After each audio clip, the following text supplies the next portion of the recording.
সুপ্রিয় বন্ধুগণ, যারা রিটেন স্পোকেন গ্রামার শিখবেন এবং অপরকে শেখাবেন তাদের জন্য আজকের এই ভিডিওটা আলোচনা করবে ফেমিং ডাবলস কোয়েশ্চেন, অর্থাৎ ডাবলস কোয়েশ্চেন কিভাবে পড়বেন, কিভাবে শিখলে দ্রুত এগিয়ে যাবে, সেই সকল বিষয়গুলি নিয়ে আজকের ভিডিওটা আমরা তুলে ধরবো। তাই আসুন ভিডিওটি প্রথম থেকে শেষ পর্যন্ত দেখি পুরো বিষয়টা বুঝে নেই। হ্যাঁ বন্ধুগণ, আজকের এই ভিডিওটি খান মেথডে complete book of written spoken English grammar এই বই ঠিকানা হচ্ছে। এই বইটির ওপরে ইতিমধ্যে 1000 মতো ভিডিও লেকচার তৈরি করে ফেসবুক, ইউটিউবে দেওয়া হয়েছে। সেগুলো দেখুন, প্রতিটি ভিডিও আপনাদের কাছে আসবে এবং ভালো লাগবে। এছাড়া এই বইটির ওপর সকল ভিডিও লেকচার যাদের দরকার তারা প্যান্ডেবের মধ্যে নিতে পারেন অল্প মূল্যে, তাই আমাদের সাথে যোগাযোগ করতে পারেন।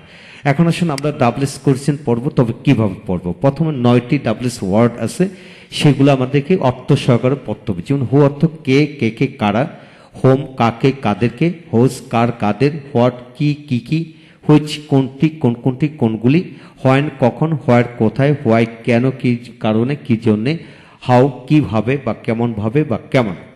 এখানে হলো 9টি ডাবলস ওয়ার্ড, আমরা মিনিংগুলো শিখলাম। এখন আসুন কিভাবে পড়বেন।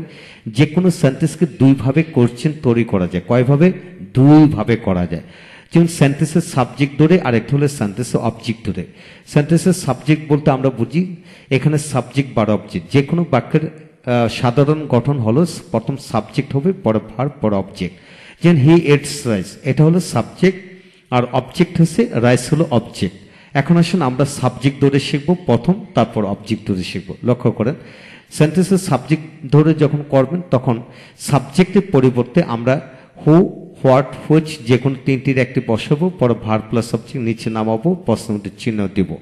এখন আসুন কিভাবে এই বিষয়টা আয়ত্ত করে ফেলতে পারবেন। লক্ষ্য করেন, অর্থাৎ সাবজেক্ট উঠিয়ে সাবজেক্ট ব্যক্তিবাচক হলে হু বসবে, বস্তু প্রাণী বা ব্যক্তি ছাড়া অন্য কিছু হলে হোয়াট বসবে। অর্থাৎ বস্তু প্রাণী বা ব্যক্তি ছাড়া অন্য কিছু হলে হোয়াট বসবে, দিস দিস দ্যাট দোস হলে হুইচ বসবে, পরে ভার্ব প্লাস সাবজেক্ট। হ্যাঁ বন্ধুগণ, ধরে নেন আপনাকে আপনার স্যার 10,000 ভার্ব দিল, 10,000 কি দিল? বাক্য দিল। 10,000 বাক্যের মধ্যে এইভাবে 10,000 বাক্য দিল। বাক্যটি ছোট হতে পারে বা অনেক বড় হতে পারে। এই 10,000 বাক্যের সাবজেক্ট যদি ব্যক্তি হয় তাহলে আমি হু বসাবো, আর ব্যক্তি ছাড়া যদি বস্তুবাচক হয় বা প্রাণী হয় আমি সেখানে হোয়াট বসাবো, আর ব্যক্তি বা বস্তু মানে এছাড়া দিস দিস দ্যাট দোস হলে আমি হুইচ বসাবো। লক্ষ্য করেন, হি গোস টু কলেজ, সে কলেজে যায়। হু গোস টু কলেজ, কে কলেজে যায়, সে যায়, কে যায়। অর্থাৎ সাবজেক্ট ব্যক্তিবাচক হতে হু বসলো, বাকি সব নিয়ম মাফিক বসলো। তারপর 2 নম্বর আসুন, the pen looks very fine, কলমটি দেখতে খুব সুন্দর। হোয়াট লুকস ভেরি ফাইন, কি দেখতে খুব সুন্দর? উত্তর হলো কলমটি দেখতে খুব সুন্দর। এখানে সমাধান হলো সাবজেক্ট বস্তুবাচক হয়, হোয়াট বসলো, বাকিটা নিয়ম মাফিক বসলো। দিস ইজ মাই বুক, ইহা আমার বই। হুইচ ইজ ইউর বুক, কোনটি তোমার বই, কোনটি তোমার বই। সমাধান হচ্ছে সাবজেক্ট দিস হয়, হুইচ বসলো, বাকি সব নিয়ম মাফিক বসলো। এখন আসেন একটা গুরুত্বপূর্ণ তথ্য হলো, কোনো সেন্টেন্সে যদি ফার্স্ট পার্সন থাকে তার সেকেন্ড পার্সন হবে। অর্থাৎ মাই থাকলে ইউর হবে। অর্থাৎ এখানে লক্ষ্য করেন, আই ইউ থাকলে ইউ হবে, মিয়াস থাকলে ইউ, মাই আওয়ার থাকলে ইউর, মাইন বা আওয়ার্স হলে ইউরস হবে। অর্থাৎ আপনি যখন অন্য কারোর সাথে কথা বলবেন তাকে অবশ্যই তুই, তুমি, আপনি কোনো না কোনো কিছু বলবেন। যখন কারোর সাথে কথা বলতেছেন তখন কিন্তু আপনাকে সেকেন্ড পার্সনের বিষয়টা মানে নিয়েই কথা বলতে হয়। অর্থাৎ ইহা আমার বই, কোনটি আপনার বই বা তোর বই বা তোমার বই, এভাবে আসতেছে। এখন আসেন কিছু এক্সাম্পল এদের আলোকে। হি লাইকস মি, সে আমাকে পছন্দ করে। হু লাইকস ইউ, কে তোমাকে পছন্দ করে বা আপনাকে পছন্দ করে। হি লাইকস মাই ব্রাদার, সে আমার ভাইকে পছন্দ করে। হু লাইকস ইউর ব্রাদার, কে আপনার বা তোমার ভাইকে পছন্দ করে।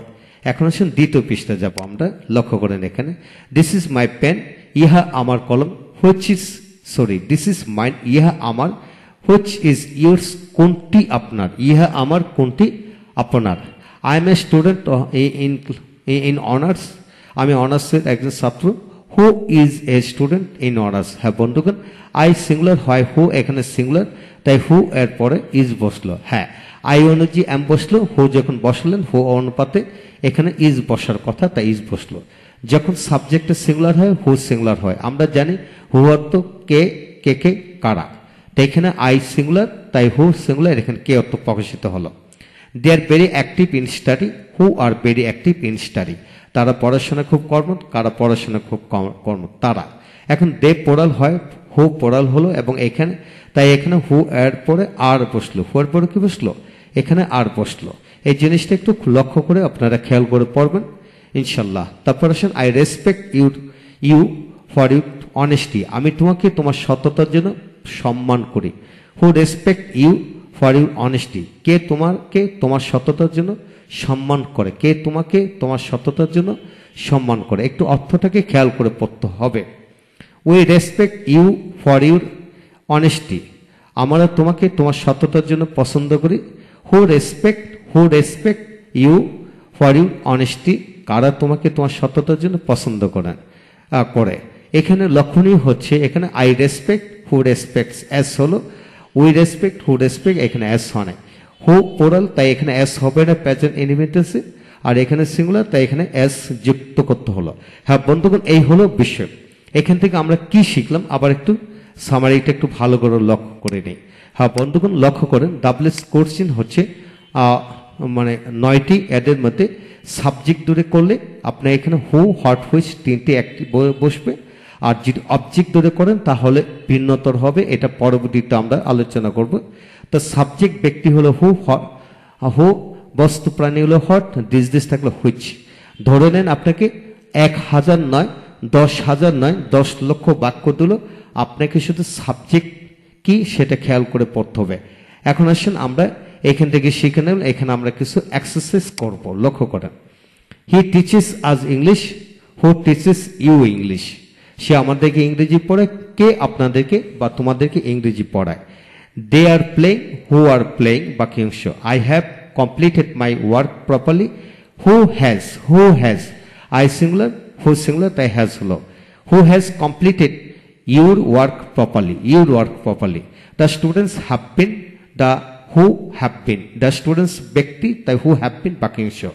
হি took, who took, my mother was, who was cooking rice for you, আজ মানে কি ইউ, কে তোমাদের জন্য রান্না করতেছে। The teacher had finished, who had finished, Meena had been reading, who had been reading, বাকি অংশ। Our class will be started on next day, our class যেহেতু বস্তু জাতীয় ব্যক্তি নয়, তাহলে what will be started from next week. Tension makes man ill, what makes man ill. Education ensures better life, what ensures better life. Thinking always makes us weak, what always makes you weak, what always makes you weak. Honesty gives man honor, what gives man honor, কি মানুষকে সম্মান দেয়, সততা। Oversleeping is very harmful, what is very harmful for health। হ্যাঁ বন্ধুগণ, oversleeping হলো ব্যক্তি নয়। Pure love brings, what brings, pure love মানে এখানে বস্তু জাতীয়, এখানে অদৃশ্য একটি, তাই এখানে what brings happiness. Proper education is needed, what is needed for development. The book was written, what was written by Kajal in 1990। Proper justice brings, তো হোয়াট ব্রিংস হবে, প্রপার জাস্টিস হলো একটা ব্যক্তিবিহীন, তাই হলো what brings peace in man. Our classes start at 9, what start at 9 in the morning. বন্ধুগণ, এখানে our classes মানে বস্তু, তাই হট হবে। The college is located, what is located beside main road. তারপর আসেন,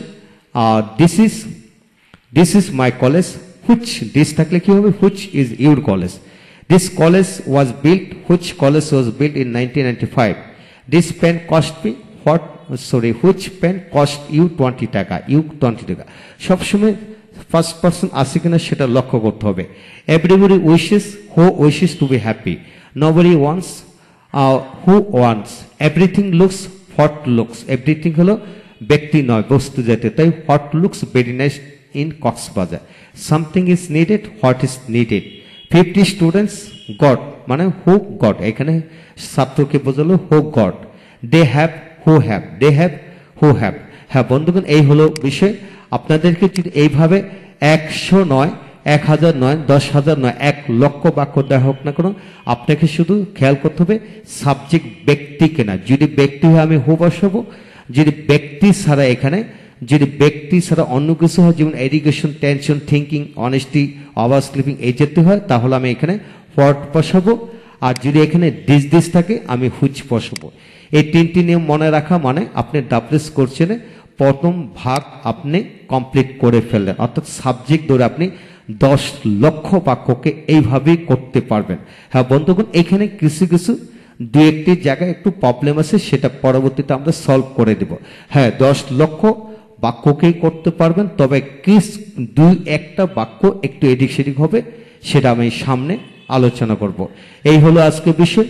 পরবর্তী ক্লাসে আমরা শিখব অবজেক্ট ধরে কিভাবে শিখতে হবে সেই বিষয়টি। তাই আমাদের সাথে থাকুন, ভিডিওগুলো দেখুন, এবং পুরো বইয়ের ভিডিও লেকচার যাদের দরকার তারা প্যান্ডেবের মাধ্যমে অল্প মূল্য নিতে পারেন, তাই আমাদের সাথে যোগাযোগ করতে পারেন। ভালো থাকুন, দেখা হচ্ছে পরবর্তী ক্লাসে। Thank you very much.